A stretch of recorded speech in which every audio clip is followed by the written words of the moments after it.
Hey, good morning. Welcome to Spring Piston Rifle Fever. I just wanted to share with you the final product that I have from working on this Diana 24J spring piston rifle from Lee Ferguson to my son. So, yesterday I had actually put too much varnish on here, and that's might be something that happens to a lot of people. You put your varnish on with your paintbrush and you think it looks good and you hang it up, and then all of a sudden you get all these puddles and junk, which is not good.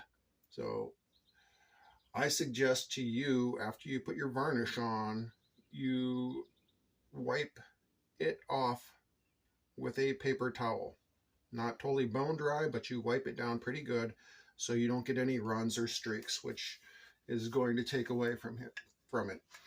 Yesterday, I also talked about using vinegar to remove the bluing on your rifle, and I gave a warning about that and what to look for, what to do. Areas that you might want to take apart further, like the ball detent and stuff inside here. If you choose to go that route, which I'm not recommending it, but it's what I did, and it did work good. I used some copper wool to scrub the parts as I went to remove excess of rust. I don't, there we go. Well, we can kind of see it, the Diana logo, which I was hoping to show you. Yeah, the bluing is not, this is 4 coats of bluing that I put on here. This is the Birchwood Casey stuff. And it's not super dark for sure, but it's dark. I got 4 coats on, and what I did, let's see if I can get this up here close. I did just like they said. They said, put a coat on and then wipe it off with a damp rag, and then take a steel wool and buff it to even it out, because otherwise you're going to get blotchy bluing. I had contemplated just leaving the last coat on and having it be darker, but I did like they said. So it's not quite as dark as what it could be, because when I did wipe it off with just the water, the bluing was darker. So as soon as I start using the steel wool, yes, it buffs it out, but also it removes the bluing as you're doing that. So it's a give and take thing. It looks good. It's more protected. Will I in the future pursue making it darker blue? Maybe. This is something I really like doing, is restoring these beautiful old air rifles.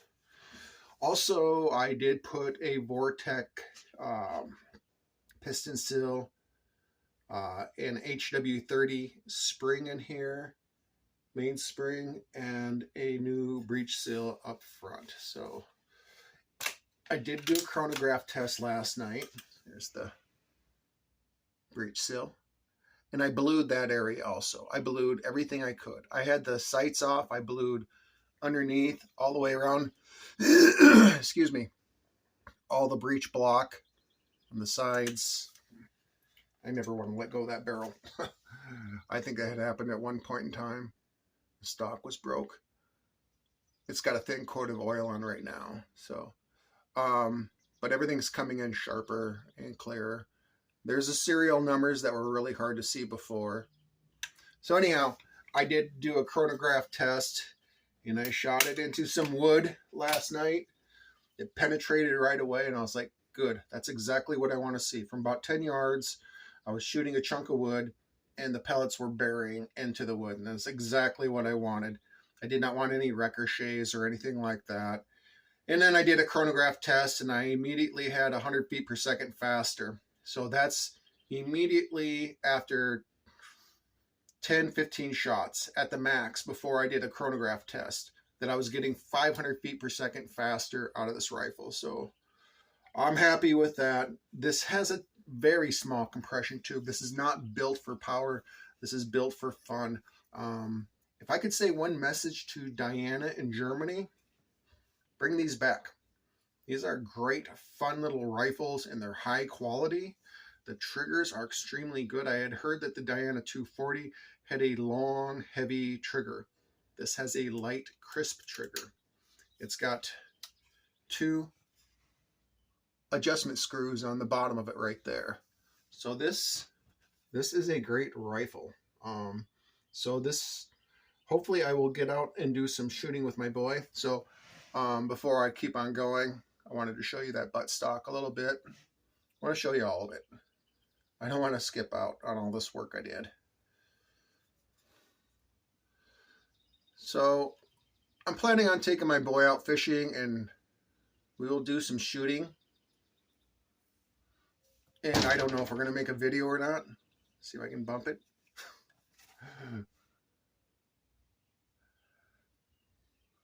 Also, if you take that hooded front side off, make sure you put it on the same way. It only goes on one way with that screw. If you go the other way, it won't tighten it. And if you keep on cranking, you could end up breaking it. Got a wall right here.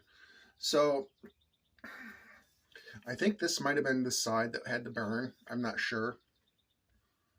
We'll flip it around. This is just something natural there that's in the wood. But at one point, somebody put a cigarette out on this, which was, I don't know why. I'm 100% certain that Lee Ferguson did it. He loves air rifles. I highly doubt he's going to do that. But this was a great gift for my son, and I enjoy it a lot. And it's got some really great looking grain.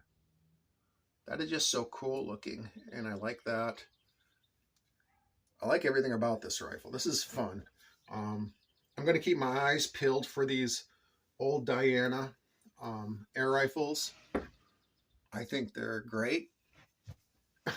I think they're a whole lot of fun, and being occupied is one of the important things for air gunners. I talked to my son about having a hobby rather than just being on the computer and stuff. Having some sort of hobby to keep yourself busy is highly important. So if you like the video, I know it's excessively long. If you like the video, please give it a like, subscribe. I'd highly appreciate that. And God bless every one of you.